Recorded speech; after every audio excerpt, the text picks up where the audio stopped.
Welcome back, everyone, to the Busy Bariatrics Podcast. On today's episode, I am really lucky that I get to sit down with Jamie Mills. Jamie is a registered dietitian who has had weight loss surgery in 2017. Jamie's also the founder of The Tribe, where she helps other bariatric patients thrive after bariatric surgery. She's also a best-selling author of her book, The Easy Way Out, which I got the opportunity to read even before it came out. And if you don't have this book, please just go get it. And shameless plug. It's probably the most comprehensive firsthand account with some science and research back that you could find. I could go in 18 different directions with Jamie, but today we're going to really be focusing on GLP-1s and their role in your bariatric journey.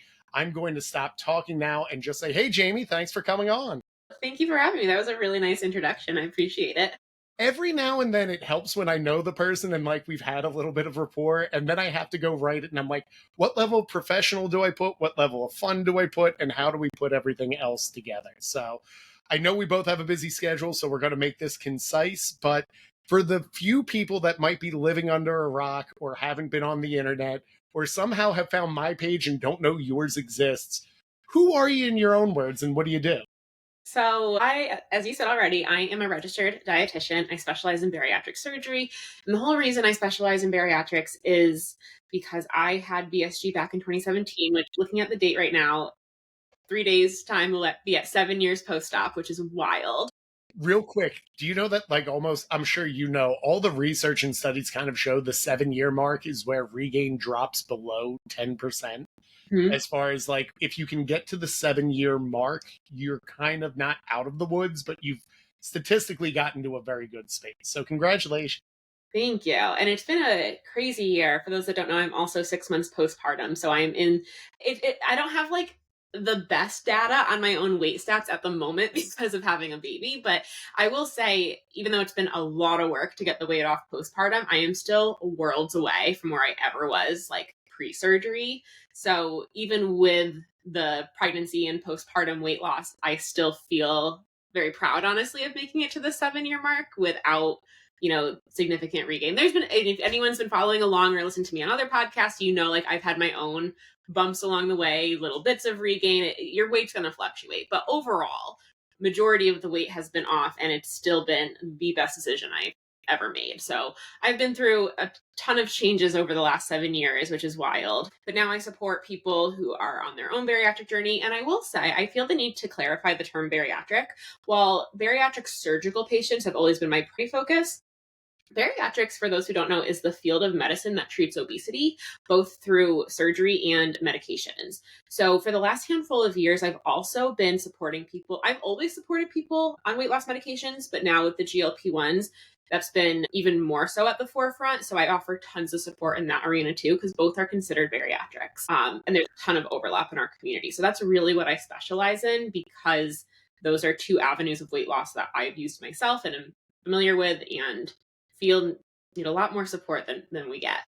I feel like, and we're going to talk about what outside support looks like, how the outside communities can sometimes view bariatrics, but I think that gets really lost from even our own community. Is bariatrics really just cover the field of obesity, and surgery is one aspect of it. At what point did you realize that GLP-1s were a part of that package, whether personally or professionally?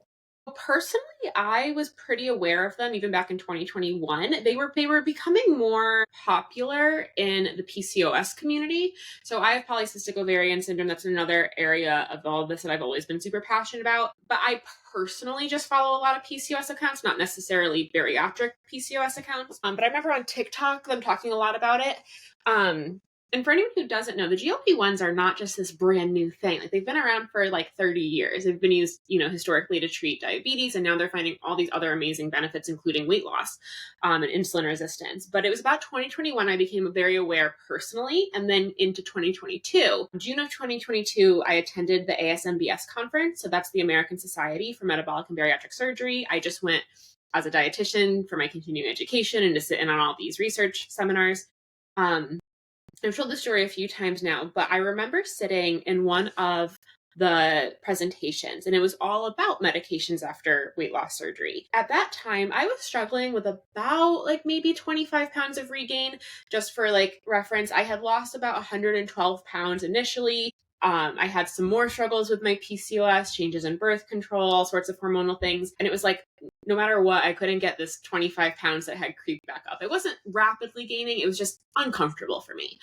So at that point, for a lot of people, that's kind of how it is. Like it's not like you go October 31st, November 1st, and all of a sudden 25 pounds are. Right. Well, I will say I had a pretty rapid 10 to 15 pound weight gain in about 2 months, which I've talked about this in my book and many times before. It was correlated with me switching birth control, which is very telling to my history with PCOS because I hadn't changed anything in those 2 periods or 2 month period. So it was just really frustrating. And everyone, so here, this kind of segues back into the presentation. So I was sitting there in this presentation, trying to learn the best I could to better support my own patients and clients, as well as, just really ramp up my understanding of the newer research. And one of the dietitians presenting had said, what do you do when your surgery patients regain? She goes, not if, when, because every single one is going to gain some weight back. And that is very true. Almost everyone is going to have that bit of rebound weight. And then some people do significantly regain. It's part of this journey with fighting morbid obesity. But she went in to talk, and the surgeon too went in to talk very extensively about GLP-1 medications. And I remember being like, wow, like it made me feel so validated sitting in there looking at my own numbers going, okay, I'm not some type of failure of a bariatric patient. And I've always carried a different level of, I can't say different, I guess, because I only know my own perspective, but I've carried my own level of feeling hypocritical sometimes if I'm struggling. Because I'm like, well, I help people. I'm a dietitian. Like I should always have this under control. But again, bodies do what bodies are going to do. And it's not always reflective of habits alone. Play a role, but it's not the whole picture. So anyways, I went home from that. I did some more research. I ended up finding a doctor that I really liked who was certified in obesity medicine and got on a GLP-1. So it was August of 2022. I got on Mounjaro at the time. Came out, openly talked about it. And I remember joking at the time. I remember saying, it's okay, guys, I'll take one for the team. Because at the time, almost no one else in the, at least Instagram space, was really talking about it. There were people I had suspected were probably on it and not saying anything. And I will say I got a ton of response from people going, oh my God, thank you. I've been thinking about it. My doctor suggested it. I've been feeling so embarrassed or ashamed. But on the flip side, I got a lot of people saying, well, if you just used your bariatric surgery tool correctly, you wouldn't need it. Why would you need a medication if you had surgery? So I got a lot of love and a lot of appreciation, but also a lot of hate. So it was back in... Wait, you mean the internet's very divisive on something you come out and say? Shocking. Yeah. Shocking. But what was most surprising and disheartening is a lot of the hate and negativity I got were from other surgical bariatric patients. So that was sucky. But I've tried to just, really continue to use my platform and my background to educate.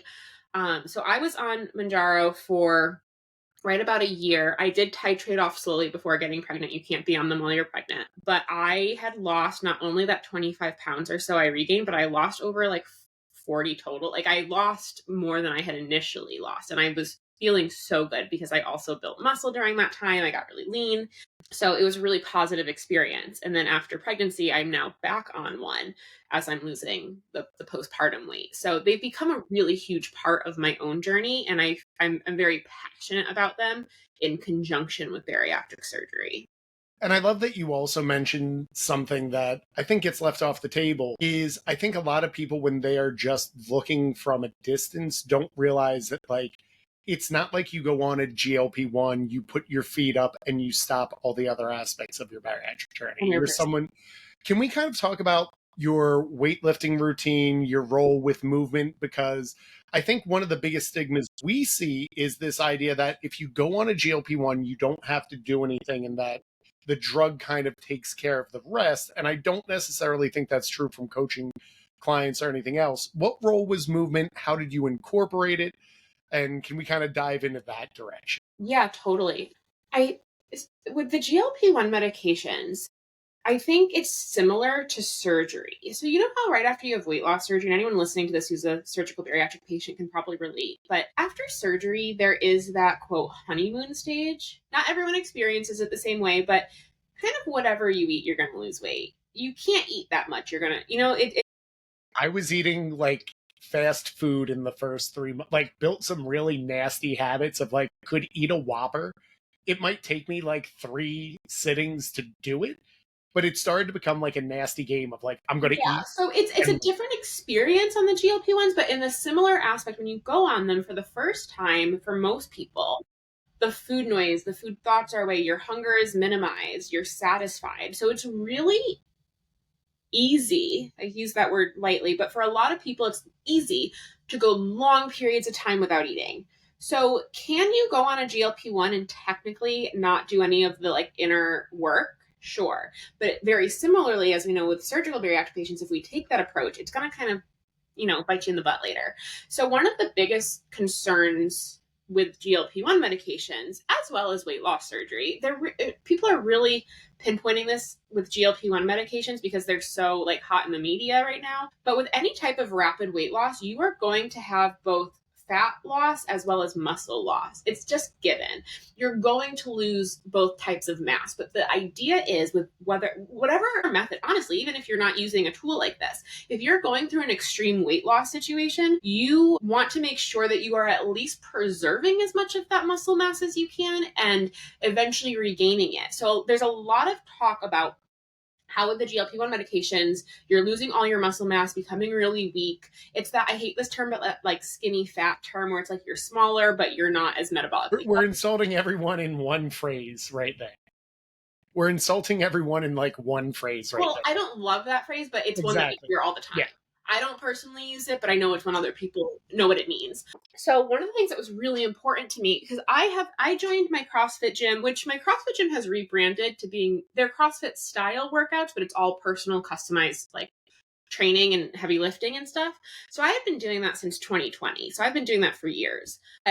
During the time when I was on the GLP-1s, it was super important to me that I continued my progress in the gym. So typically what you see on GLP-1s is a decline in weight with both fat and muscle. I really do pride myself on this one because my in-body scans showed the fat mass going down and the muscle going up. So I actually was able to achieve building muscle while actively losing the fat. So my body fat had gotten down to, I want to say it was around like 20%. Like my body fat had gotten pretty low. And that's about visible ab level for most people. Maybe it was like closer to like 24. It was somewhere, I don't think like 20, 25. We're not going to put you on an in-body live here, but like just for the context of everything, I'm saying it of that's really freaking phenomenal. Yeah. So I'm so proud. Like I was at the point before I got pregnant, I called them my cool party tricks, but we were working on like fun things in the gym. It was like learning to do like handstands, like cool stuff and like pull-ups and things that I like as a child who had morbid obesity, I couldn't play on the monkey bars and like swing from them. So to be able to do like pull-ups and like swing on the bars was like so cool. So I really shifted from like the scale to the NSVs and focusing on getting stronger. And it was really cool. I could see the muscle definitions in my shoulders and my arms and my back. And it was a really empowering experience because I was losing the weight, feeling great, but with that came a lot of hard work. And it wasn't just simply being in the gym. And I wasn't in the gym every day for even extensive periods of time. I think people have this idea you have to be there 7 days a week for hours on end. I advise not. Most of my workouts were 3 to 4 times a week, maybe 5 times a week, that were anywhere from the CrossFit workout sessions are an hour, but the first 10 to 15 minutes is a warm up. Then you have 15 to 20 minutes of heavy lifting, maybe a 10-minute EMOM or AMRAP, and then you kind of cool down. It's not like this intense, like crazy workout the whole time, but I would do that a few times a week very strategically with my trainer, and I put on the muscle mass, and I did see ab definition, which I have had plastic surgery as well, so that was helpful. But, I could see that, and it was just really a positive experience. But I also, on top of working out, really had to focus on my nutrition. So I had to be very diligent with getting high amounts of protein in, which was hard when you don't have much of an appetite. But metabolically, you end up much healthier as you're losing the weight. And should you ever transition off of them or choose not to be on them anymore for whatever reason, it's definitely challenging to sustain the weight loss off of GLP-1 because or people will say in a negative way, like, well, they only work if you take them. Well, yeah, that's the whole point. That's the same as a gym membership, by the way, people. Yeah. So, but again, if you can make sure that you are in the most healthful spot, you can at least hopefully sustain it. So like if you go on a GLP-1 to lose regain or to lose weight in any capacity and you're very hands off of like, well, I'm just not going to eat all day. I'm going to have a snack here or there of what I want because I'm eating next to no calories. It's a very similar situation to that first year out of weight loss surgery. So it's not all that different, but I think it's very telling that both of these scenarios are parallel and similar, and both require the habits, obviously, because sure, you can ignore your hunger because you can now and not eat all day, but that's not going to serve you in the long run. And like I said, it's hard for me to really look at my own numbers and progress because I transitioned off the medication, which I spent that whole summer working with my doctor on spacing out the dosage and coming titrating down. So I was nearly off of it for a handful of months, and then I got pregnant, but I was only fully off of it like a month before I got pregnant. And I had a really hard pregnancy. I've shared this before. I gained like 70 pounds during my pregnancy, which is wild because I was so sick. It was just my pregnancy was rough. In your defense, though, you were growing a human. Like I always try to tell people. I know. I was growing a human, but also I developed something called hyperemesis gravidarum, which is excessive vomiting while you're pregnant. So it's crazy wild to me that I was throwing up 8+ times per day and still gaining weight. I don't know if that's hormonal PCOS related. I think I wasn't able to work out. And some of the only foods that didn't make me throw up were high in sugar. So for whatever reason, and I was never a soda drinker even before surgery, plain old full sugar Coke was one of the only fluids I didn't throw up. Plain water made me vomit. Like, it was a hard pregnancy. So that was sucky. Definitely felt like, oh my God, I got to this great place with my weight and body, and here we are. But I'm 6 months postpartum and I've lost over 35 pounds of it. So it's been a lot of hard work. Even though I'm on the GLP-1, my body is so different and is responding differently this time. So it's slow and steady, but it's consistent. So I'm like, you know what? If it takes me another 6 months to lose another 35 pounds, personally, I don't even feel the need to get back down to my lowest like that I was before. If I could lose even another 20, I'll be really happy. But I think it's very telling also, though, to the work I've done for the last 7 years. So even though it's been hard to see my body change so much, it's also been a very positive experience because I'm finally at a place where I don't care about getting there as quickly as possible. It's just, let me just take my time and get there and find this balance.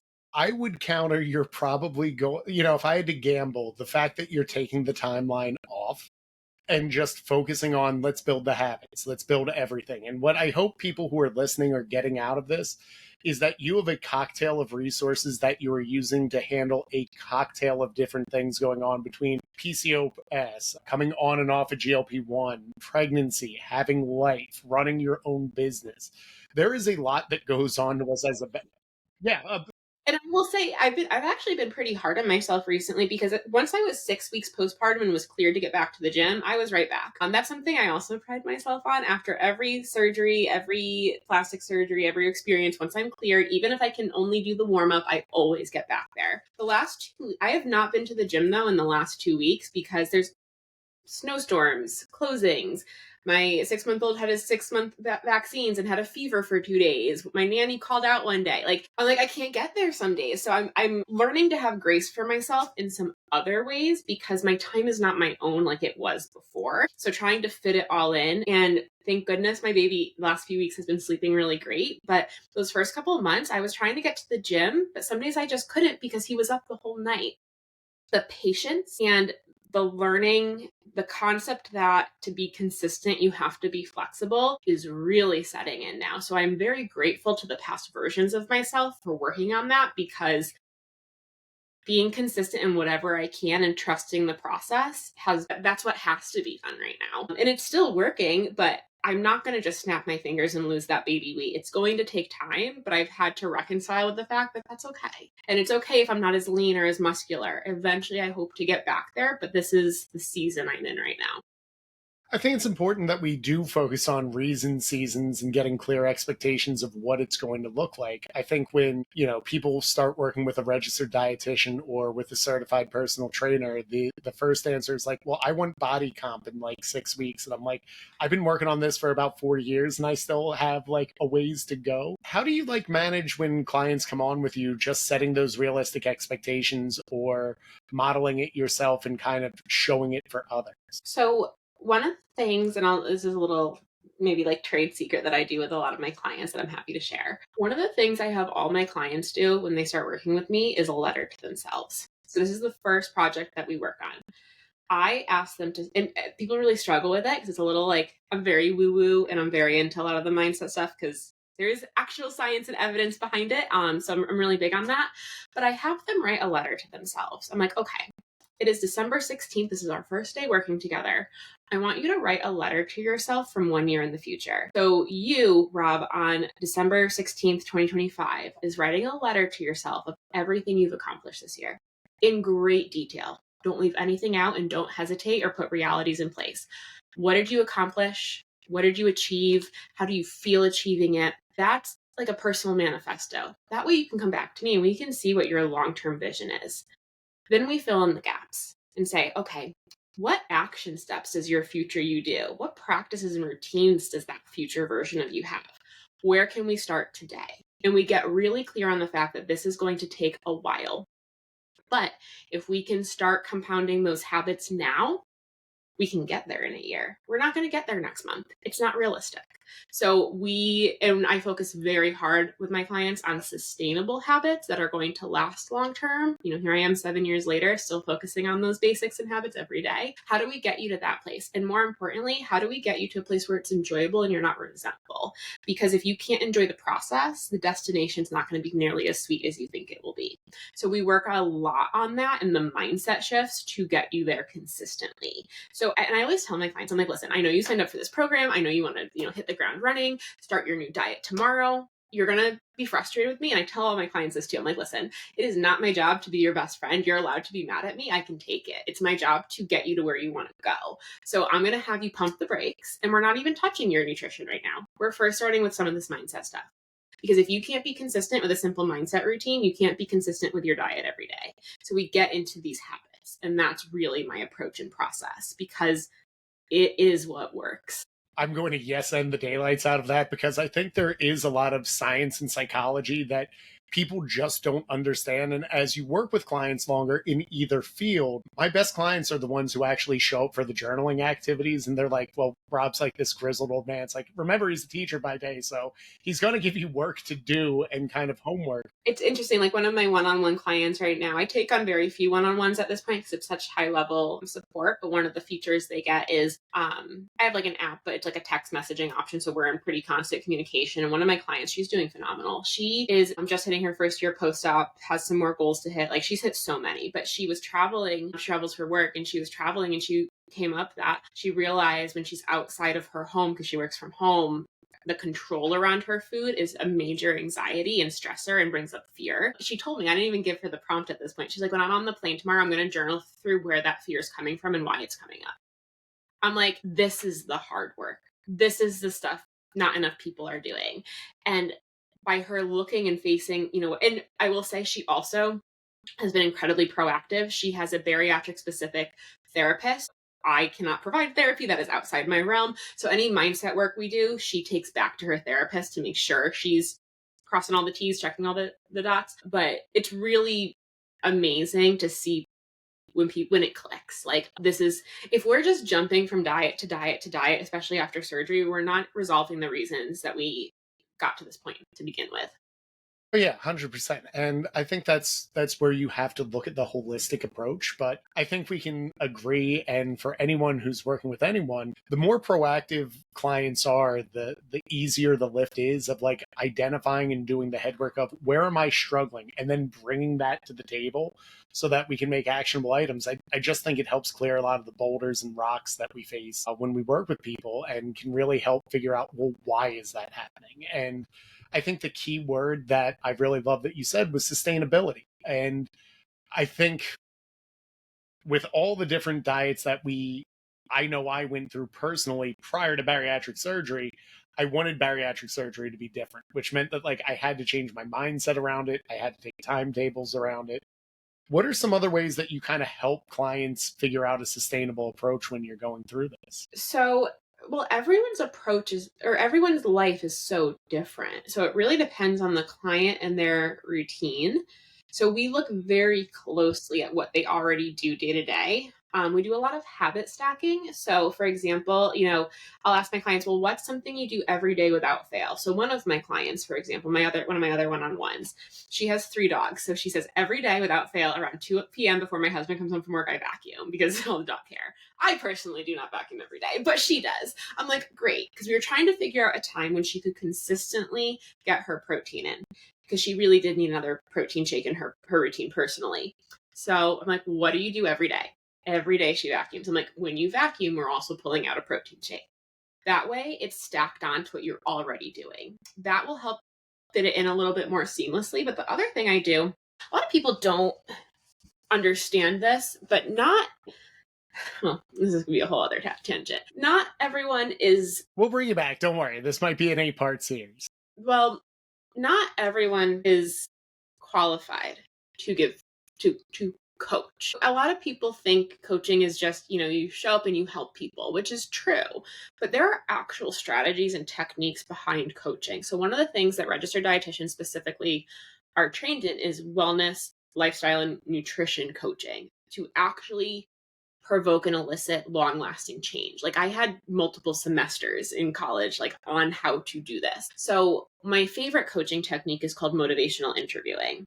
So motivational interviewing is a coaching technique where basically it's less authoritative. So I'm not here telling you what to do. We talk about it. And there are studies that show that when you verbalize what you want to do or what you need to do, you're more likely to do it. So for example, one of the first things I do with my clients is a dietary recall. So we sit there and we get real clear on what you're eating every single day, not very nitpicky.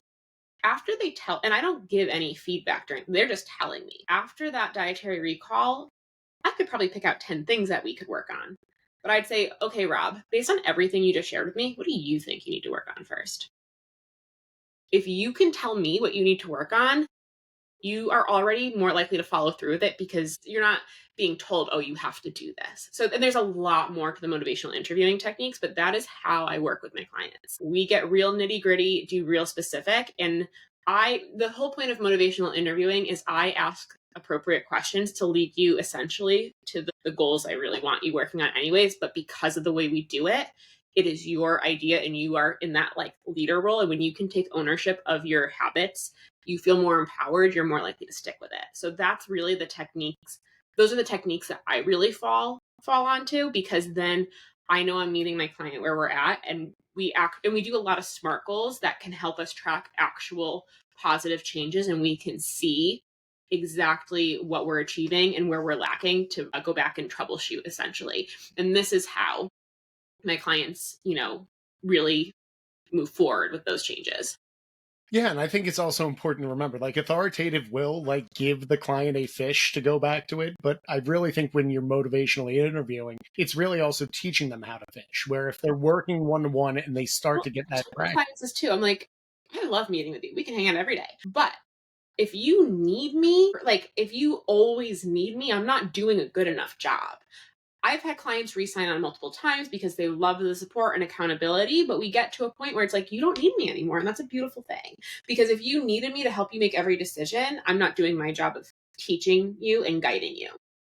I always worry, when it's that they need to stay back on, where it's if we're doing our good job as teachers, it should be yes, there is an aspect of one-to-one that you need, and then kind of graduating to an accountability level, and then really, having almost an independence of look, here's your workouts, here's kind of what you need to do, here's your splits. If you need me, I'm on call, kind of. But in reality, it's more of I get texts of hey, the Eagles won again, or, hey, went to Reading Terminal in Philadelphia, and I ate whatever I wanted. And is when I have a lot of clients who like to send me Christmas cards every year, and I love I have one client specifically that I worked with before she had either of her children, and now she has 2 babies that are toddlers, and I always get Christmas cards from her every year, and I always get check-ins on how she's doing, and I'm like, wow, she invested in one round of coaching 4 years ago, and she's still killing it, and she's implementing healthy habits with her kids. And it's just so rewarding and beautiful to see that. So I always have those long lasting relationships too, but it just makes me really proud to see them thrive in that. One of my best clients ever. And it's the exact same thing. I met with him in October in a community call for a different group.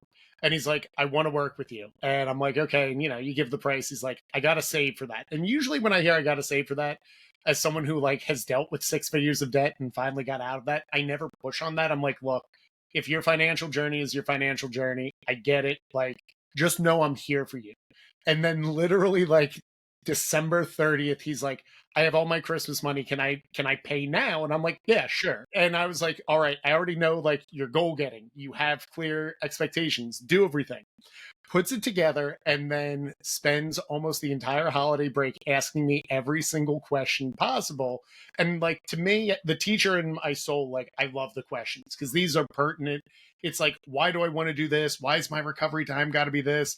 Why do I do it? Does everything for 3 months of like picks the living daylights out of my brain. It's like, look, that's all I could afford. That's all I could do. You may never hear from me again, but just know I'm going to let you know every 3 months how I am. I'm like on clockwork. Like he left in March and then like June 1st, he's like, yo, still at like my goal weight. Here's my physique comp picks. Love that. It's like and then I don't, but like, I'll say like, that's awesome. How's everything else going? And then he ghosts. Well, I think it's very telling though. You have to want it. No one else can want it for you. You have to want it and you have to be willing to take those action steps in order to achieve your goals.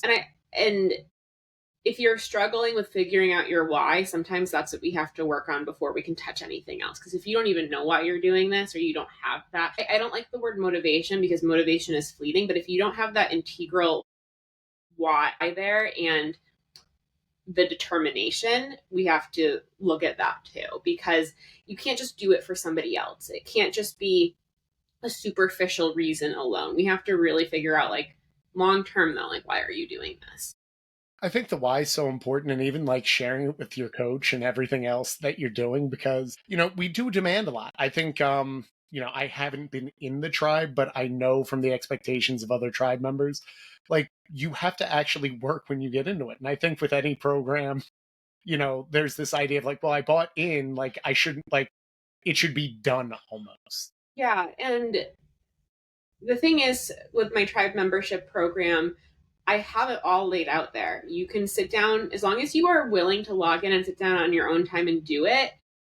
It is the most incredible resource that guides you and supports you in like such a high level capacity, especially for the investment. You get a lot. But I tell people it's not going to change your life if you don't log in. Like you have to log in. You have to show up for support groups. If you're not willing to show up, then you're not going to reap the benefit. So, and I think we all have to face that conversation. Like we have to be willing to show up. Like there are so many days I don't want to go to the gym. There are so many days I don't want to drink my protein. There are so many days I don't want to do even a fraction of the things. So you know what? Most days I don't do all of them, but I do what I can and I show up in the ways that I'm able to. And one of my favorite like sayings that I use a lot is good enough is good enough. Let's not overcomplicate it. If you can take a couple things off that to-do list, show up to one support call, get one thing off, drink your water, get your vitamins in. No one's going to have a fully perfect day or routine ever. It doesn't exist. But if you can do most of the things the majority of the time, the couple of things that slip through the cracks is just life. But you have to be able to hold yourself accountable to showing up because no one else is going to be able to do it for you. I think like when you look at the tribe or anything else, it's almost like a membership to like Lifetime Fitness, which is a pretty bougie nationwide gym. It's like, look, you can get the membership. If you just walk into the lobby, sit down or say like, oh, I'm not going in and doing anything, you don't really get anything out of it. But I think it's a cool resource that you have where it's like, look, it is all laid out for you. And it's almost like IKEA furniture, like do as much as you can. And then you can kind of just ask what you need help with on the specific pieces. And you have like a whole, like, I don't want to say stable, like a bullpen. I guess bullpen's better. We'll go sports than horses. You have a whole group of people who are like professionals who know how to answer those questions and do it. So I think it's a good approach. Like a real quick synopsis for anyone who's listening of like what this program is. I think that's probably something I should have opened up with. So for anyone who doesn't know, so I do one-on-one coaching. I do group coaching. I have tons of like smaller resources, like courses and things, but my main service, the number one that has supported thousands of people over the last 4 years since we opened the doors, is my tribe membership. It's an acronym that stands for the Real Insights of Bariatric Eating. We are primarily a community of women and those who identify as women, where we have, it's kind of twofold. So on the one hand, you have access to the resources portal, which is essentially a very large course. You can go in there step by step and get every single lesson I go over with my clients in video module format. I also have like PowerPoint presentations and closed captions just for accommodating different learning styles and needs. So everyone is able to learn in a way that works for them. So there's, the audio, the visual, all of that. But it takes you when you join, you get a checklist of exactly what videos I want you to go through. You go through the fundamentals, and each one prompts you to create a habit. So you are able to go through that at your own pace. We also have the resources vault that has other, so aside from the big foundations and all the baseline habits, there's other topics. So there's plant-based diets, traveling after weight loss surgery, pregnancy after weight loss surgery, read the labels and calorie counting. Like, there's so many different things that you can then go in and get support with. We have tons of support for regain or how to achieve maintenance. We also have in the resources wall over 100 workout videos created by certified personal trainers who are also bariatric patients. And we have hundreds of recipes that follow my meal plate method that are bariatric friendly for you to download. So that's the resources as a whole.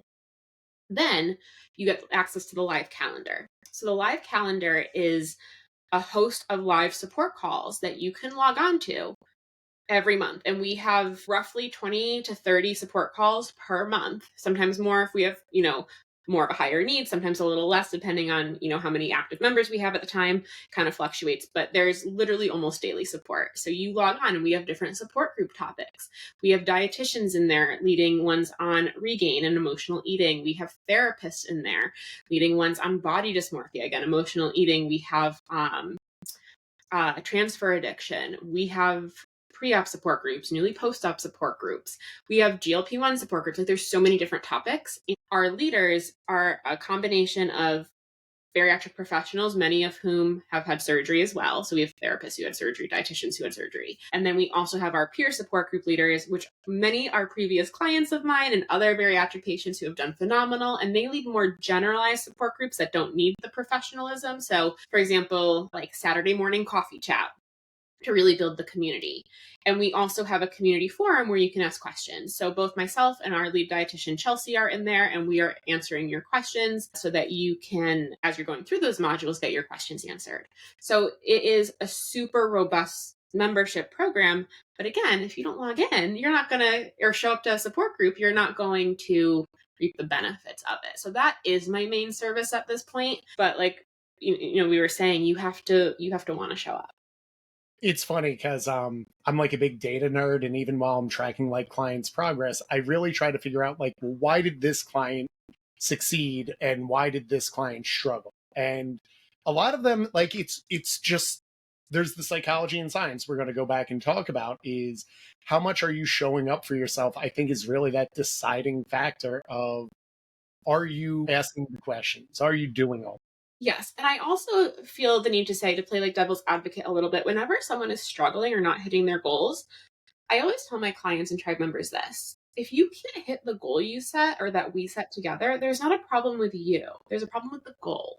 We need to make it more achievable. So for example, maybe I'll set a goal with my clients that they're going to drink, 64 ounces of water 4 to 5 days out of the week. If they only hit that goal once, it's not that there's an issue with them. It's that even though we thought that was an appropriate goal, it was too lofty for them to start with. Okay, so maybe we take it down. Even though ideally we want 64 ounces of water, maybe your first goal is 48. So what do we have to do to get you there at that first step to then add to it? And if someone is struggling to do the things that they know they need to do, this is a really big conversation I think needs to be had more often when it comes to treating people with obesity.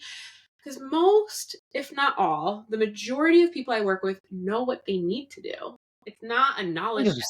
Sometimes, there's that educational component, which is why I have my modules, and you do learn things. But for the most part, we know that engaging in certain habits is not going to get us to our weight loss goals. So if we know that and we're still struggling to do it, why is that? And if we're struggling, how can we support you in overcoming it? So really looking at the barriers.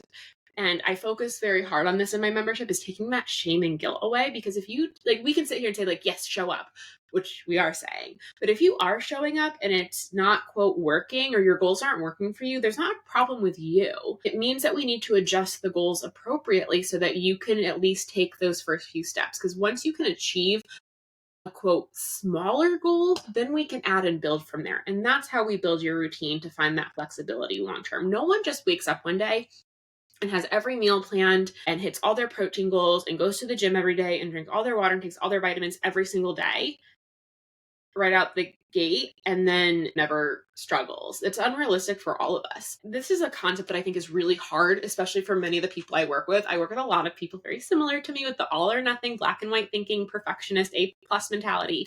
Talk about this a lot in the tribe. B- mentality. I'm not giving you an A+ 100% gold star on like your paper like you did in school. Nobody is getting 100% or A+ for their bariatric journey. We're focusing on B-, which is really hard for those of us who had the 4.0. C's get degrees. My brother would have loved it. Yes. But if we can be consistent, so in order to be, this is what I was getting at. Consistency does not mean you do something every day or all the time. You can be, so for example, one of the goals I give a lot of my clients, like we said, is journaling. You don't have to journal every day or even every other day. If you journal one time a week and you consistently do it one time a week, that is consistent. Going back to like the whole, like, you don't have to do it every day, because my argument that I always make is like, when I have clients who are like, I want to go to the gym every day, I'm like, if you're doing it every day, like at some point it kind of gets a choresy feel, and it's well, what are you putting into it sometimes, where sometimes less can be picking up the to-do list, or are you doing a high quality? Exactly. But also, and you know this with working out, and I try to explain this to my clients too, if your goal is to build muscle or have body composition changes or change your, have more lean muscle mass, you're actually hurting yourself by going every day, because your muscles grow when they are recovering, and they can't recover without rest. I also found this fact really interesting, and I think resonates with a lot of people when they learn it, is our bodies cannot differentiate from different types of stressors. If you listen, this is one of the things I talk about all the time, is we are more than just bariatric patients. There's more to our life than just weight loss. Like, we all have real world shit to deal with. We all have responsibilities and stressors and obligations. Mom, business owner, all the good things. Stressed with work, you're stressed with family, you're stressed with finances, you're stressed with children, you're stressed with your weight loss, you're stressed, you're not sleeping enough and putting stress on your body, you're stressing your body out by going to the gym every day. Your body is getting stressed out from multiple different directions. There's going to be times when skipping the gym a couple days so you can sleep in is going to be way more healthy for you than pushing yourself to go. And again, it's kind of that mentality of it is a marathon, not a sprint, and it truly is. And like I was saying, I've had a rough couple of weeks just with things popping up where I haven't been to the gym in 2 weeks, which feels sucky. But I have it scheduled. I'm going tomorrow. As long as, baby is healthy and there's no more snowstorms, like, I'm going tomorrow. In the grand scheme of things, me not going for 2 weeks makes zero difference. It's the fact that I'm getting back up and going again. So you have to be able to be consistent so that you can keep going, even when there's hiccups. And a lot of times we tend to put things off. It's like, well, I'm going to start after the holidays. I'm going to start after my vacation. I'm going to start after this. I had a client recently who, she was actually going to the bariatric retreat this year, and it fell in the middle of our group coaching program. She almost didn't sign on for the program. She's like, well, I'm going to the retreat. I'm traveling. I'm not going to be able to be consistent. I'm like, this is the prime time to join, because we need you to learn to be consistent. Because if you can only be consistent when you're closed shut into your house, and you're kind of like my other client I was talking about, in your controlled environment, we're really going to struggle. Because guess what? There is always going to be a vacation, happy hour with friends, a holiday, a sick day. Like, there's always going to be something. So if you can't be consistent with a changing routine, that's not consistency at all. So that's really what we try and work on, is how can you be consistent even if your routine, we're always going to get curveballs, right? Like, we can try to plan as much as possible, but that's not life. Yeah, and I think it's important, because even if we go like, hey, we haven't gone to the gym for 2 weeks, well, you've definitely gone to bed and you've definitely eaten food in those 2 weeks. And I think sometimes, I wish Instagram could like go more viral for content of like, I ate a well-balanced meal, or I went to bed and I got a solid 7 hours, because a lot of the times I think those are bigger needle movers Well, of just kind we, of we doing it. overcomplicate it because Yeah, you look at, so I have a real gripe with social media when it comes to like the wellness community, because the wellness influencers in the wellness space is they really, might be some of the worst people I've ever well, seen. it's just diet culture Sorry. wrapped in a Yeah. prettier bow. But I actually did a post recently. I haven't posted it yet, but I created it where it's like de-influencing you, and I'm showing you my real life house. Like, and I put in there, more often than not, meals for us around here, especially with an infant who's a bit early and trying to fit it all in, is I do a lot of low carb, lightly breaded chicken nuggets or chicken tenders in the air fryer with steamed veggies from the freezer. Because, Spoiler alert is having a 12 and a 9-year-old. That's your next decade. well, Just, it's, but it works. don't fix what isn't broken. You don't need a fancy meal prep. You don't need to put everything in a nice, pretty glass container. Make something in the crock pot and throw it in the fridge for the week. Like, don't make your life harder than it has to be. But I think we overcomplicate it. And one of the biggest things that I think is such a struggle for people is that it has to be bariatric friendly. It has to be bariatric friendly. It has to be bariatric friendly. Bariatric friendly is a term that I do use because I think universally we understand that is higher protein, lower carb, lower sugar. But ultimately, if you're having any balanced meal, it's bariatric friendly. You don't have to recreate the wheel. Just go eat a meal. And I think we overcomplicate it. So, well, it's got to be super high protein. It's got to be this, protein product. Just eat some real food. Most people are just not eating enough, not eating consistently enough, and focusing so hard on eating as teeny tiny as possible that they're self-sabotaging by the end of the day. Got to get out of that routine. It's not realistic. You were never meant to eat 800 calories per day for the rest of your life. No, and it's just a nasty level to live down at that level. But it's also one of those, like, as your family grows and as you develop, for anyone with a family, I think this idea of like bariatric friendly is good in a sense, like you're saying. But what's good for you as a bariatric patient is good for the other members in your household. You know, it's so funny. I started a new Instagram series. So where my baby's eating like food right now, and it's so much fun. Like, I'm learning about nutrition in a totally different way because pediatrics and childhood nutrition is not my area of expertise, but I've been making all his homemade food and introducing things and learning about like which nutrients are good for his brain development. But my new series is called like What's Good for Baby is Good for You Too. 1000%. So as I'm introducing sweet potato and green beans and peas and all these things, I'm explaining what nutrients are in there and how it can benefit you too. The purpose of the series is not for like the purpose of learning to feed your child. Oh, hi, Kristen. Yeah, we're backing up on things. Kristen, would you mind sliding out, and I'm going to come back in 2 seconds? Yes, I'll get out. Sorry. So Sorry come back about at that. 10:15. Yes. Okay. Bye. Sorry. Bye. I'm like, that's Well, nice. in case anyone's watching this, I have Kristen Willard on our next episode, so we're going back to that. Great. I love that. But what I was saying is, it's not, the purpose of the series is not to like educate you on how to feed your kids. The purpose is to like take some fear away from foods, especially the carb foods, and teach you like you can eat them. Like, for example, peas are so demonized because they are technically a starchy veggie. So people don't eat them because they're like, it's a starch, which it is. It should be on your carb component of your plate. But there's lots of nutrients in there. There's also some protein in there. There's fiber. So like you can add it. Same with potatoes. I shared the other week, part of my meal prep included some baked potatoes to pair with the crock pot meal I made. You can How many people came at you with pitchforks and torches for putting potatoes on your plate? Because that's always, if I want to draw ire, I just plate like potatoes and it causes the world. I actually didn't, and that's because Instagram has been really out to get me recently, and I don't think anyone's seeing my content. I'll say, me and Instagram are fighting right now because I'll post things and I'm like, hello, did anybody see this? In all seriousness, I think Instagram is punishing me for talking about GLP-1s as much as I do, because there's been a whole issue with it being censored and like Instagram accounts being taken down. So that's another conversation for another day. So no one came at me, but I also think it's because the majority of people didn't see me eating the potatoes. My point is, though, you can eat potatoes. It's how we eat them. You don't make your entire plate potatoes. It's let's make half our plate protein. Let's add some non-starchy veggies. Let's make a little quarter of our plate potato with a little butter. It's about how we're eating it. The carbs never made anyone overweight. It's how we ate them and treated them. There's a difference between having 2 Oreos after dinner and eating a whole sleeve. So it's really, again, it goes back to that mindset.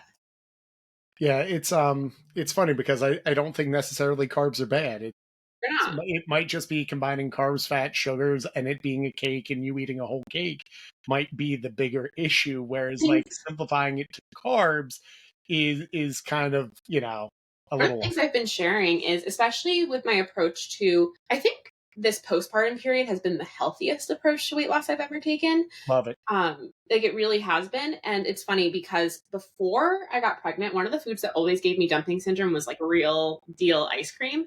So I never ate it. But when I was pregnant, for whatever reason, I was able to eat some of it and not get sick. And that's something that has stuck. So like it doesn't give me dumping syndrome anymore, which is weird. I let myself eat ice cream when I want it. Which, because I let myself have it when I want it, it ends up being like 2, maybe 4 times per week, but it's like a fourth of a cup because I eat a little bit and I put it back. Like my one Ben & Jerry's pint lasts me like all week. I'm not sitting there eating the whole thing, but I'm also not telling myself, no, you can't have any. So like, I eat. I'm 7 years post-op, have kept the majority of the weight off. I'm actively losing weight right now, and I'm eating ice cream a handful of times a night or a week. Like it's not all or nothing because so many people be like, oh my God, I had ice cream. I'm so bad. I'm terrible. I'm failing. And then it turns into a binge. And then if we can stop doing that, your couple bites of ice cream here and there are not actually going to make a big difference. So I think it's also important of like, so you're not going to have ice cream for the rest of your life, or you're not going to have a French fry for the rest of your life. Like that's just a and the depressing other thing place is to like, live. I want my son to grow up with a healthy relationship with food. One of the things that I've never been big on cooking. I don't like love it, but I love the idea of him growing up with mom making homemade meals. So I'm doing it already, even though he's barely eating yet. I love in the wintertime having something in the crock pot in the house on a Sunday, cold Sunday afternoon with something in the oven. So yeah, I made, some beef stew the other week in the crock pot and had a banana bread in the oven. I want him to see mom enjoying those things with him and not obsessing or making a big deal. I don't want it to be a thing. I just want him to understand eating. Kids are the best at navigating their hunger and fullness and whatnot. And I want to make sure I don't sabotage that for him. So it starts with me continuing to do that hard work to heal my relationship with food that I've been doing all along. And it's finally paying off. And what a beautiful time for that to pay off for not just me, but my family in this season of life. I think it's I want to wrap this on this beautiful point of, it's most of the research and data. I'm going to bring it back to science and psychology. Most of the research and data show that our children learn best by what is caught and not taught. Meaning the fact that you're modeling, that you're cooking, that there is something both nourishing and fun in the oven, that this is part of your family dynamic just shows how far you've come in your journey. And I'm really excited to see this next chapter. And they also say, one last thought, one of the other studies that always stuck with me, I did take a childhood nutrition class in school, but it was just like one. Studies show that children who sit and have dinner with their family, and I realize it's not feasible for every family, but for those who are able to, sitting down and eating a meal with your child has such huge positive impacts on their overall health, well-being, and even how they perform in school and brain development. So even though he's only 6 months and he doesn't understand things yet, every night at dinner time around 5 o'clock, him and my husband, even if me and my husband aren't eating yet, like we'll sit there with something or like our drinks, but we sit and we pull him up to the table, and I try not to talk too much about the food I'm giving him. I'll have him taste and be like, oh, is that good? But ultimately, like I sit there and my 6-month-old, I'm like, how was your day? And, we talk because there's also this notion that food is fuel. And we should no, food is cultural. Food is emotional. We celebrate with food and it's okay to honor those things. But we need to do it in a healthy way. So I'm trying so hard I never want to sit there in front of him and say, oh, I can't eat that. There's too many carbs. Mommy's going to sit down and eat dinner with you, and we're going to have a healthy conversation that's not centered on the food, but the food will be there. So I'm trying really hard to just model that early on because I don't want him to go through the struggles I went through. Yeah, and reason and season. It's one of those of, we had those sit-down meals. Allie and Stella are at the ages where gymnastics and dance own our lives, but we still keep our Sunday as sacred, and not just like from a religious standpoint, but we sit down at the table. The electronics are away. That's another beautiful example of consistency. You don't have to sit down at the table every single night for it to make a difference. If you once a week as a family sit at the table when you're all home, that's beautiful. It doesn't have to be every meal or every night. It's just something that you do and can show your children and participate in. And I think that's true for anything else in our health journey. All right, Jamie, we are coming to the end of this. I want to throw you through the lightning round real quick. You've never seen this because this is something I started doing with my clients. It's our busy method. I'm just going to rapid fire 5 questions at you. Whatever comes in your mind, go right ahead. You're going to be able to answer these like backwards and in your mind. The being busy for us stands for building habits. What's the best habit you've built after bariatric surgery? Eating my protein first, as far as like a nutrition habit. You may kill 2 But that and putting food on a plate. There we go. Plating a meal we're going to go with and move it forward, because the next one, you, is understanding nutrition. What's the best lesson you've learned from it? Putting protein on your plate first. There we go. Just keep going through it. Best way to stay active, or best tip to stay active? You would probably just keep saying putting protein on your plate. For staying active, best advice, choose a workout or movement routine that you like enough to do, even if it never resulted in weight loss. What do you enjoy enough to do each day, even if it never impacted the scale? Start there, whether that's walking, trying a new class, yoga, whatever. Just do something you enjoy. The why is for showing up for yourself first. How do you show up for yourself at this point in your life? It's really important to me. Again, I do a lot of like woo-woo, like mindset work and stuff to make past versions and future versions of me proud. So even if it's hard for me to show up in the moment, what would Jamie from pre-op want me to do? What does Jamie 10 years from now need me to do? I love that. The multiverse of Jamies is rooting for you through this whole process. All right, you're like, Rob. I actually have multiple personalities. No, multiverses. It's like totally different past, present. It's the whole time travel Marvel stuff. So, and you're like, well, Rob, I spelled busy, and you said 4, but there is actually a 5th. We put an exclamation point. We go for healthy sources of dopamine. What's your favorite healthy source of dopamine? I feel like I shouldn't say coffee right now, but in the grand scheme of things, like coffee is, I still think, relatively sane of like healthy source of dopamine.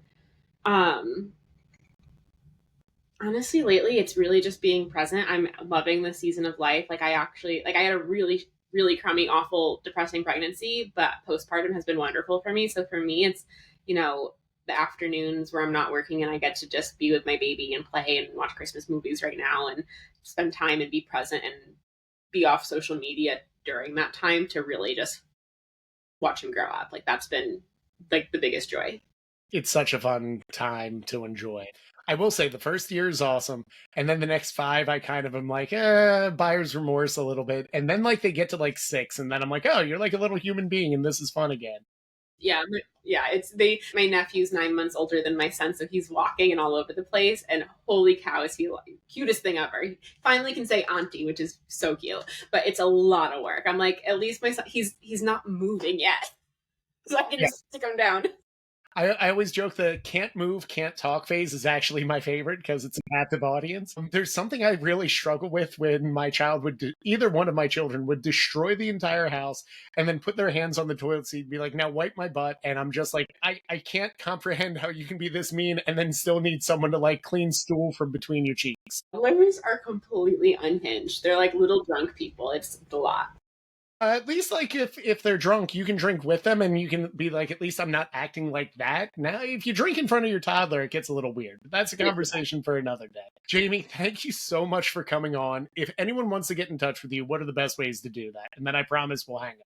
The best ways, you can follow me on social media at The Sleep Dietitian or on my website, www.thesleepdietitian.com. I have all the info on all of my products and services. Also, a little shameless plug here, I have been really passionate lately about my blog. So I have tons of free resources on the blog. So go check that out. I have tons of articles on both weight loss surgery and GLP-1s on there. So my website in general is just a really great resource for both free and paid resources.